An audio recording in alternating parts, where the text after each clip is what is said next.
Good morning, good morning, good morning, good morning guys. Magandang umaga, maayong aga, maayong buntag. Q Flapos Kitron. For today's vlog guys, sabayan niyo ako magluluto tayo ng dinuguan. Pasintabi lang dyan sa hindi kumakain ng dinuguan, lalong lalo na sa ating mga kapatid na Muslim. Ilagay na natin ang ating atay. Yan, laman loob at saka yung baga guys. Yan yung dinuguan natin ngayon.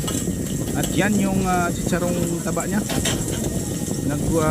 Pupunan natin kanina ng mantika niya. Ginisa natin yung ating mga sangkap. Yan, siyempre lagyan na natin ng mga panlasa. Habang ginigisa natin guys, lagyan na natin ng mga panlasa para manuot yon sa kanyang mga laman, para magiging malinamnam.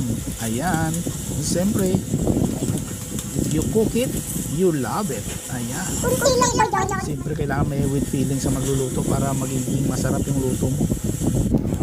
Huwag mong didiretsuhin lang. Ayan, tingnan no, nilagyan din natin ng mga dahon at saka yung pabango, lemongrass kung tatawagin. Lagay natin yung mga dinuguan natin guys, yung dugo natin.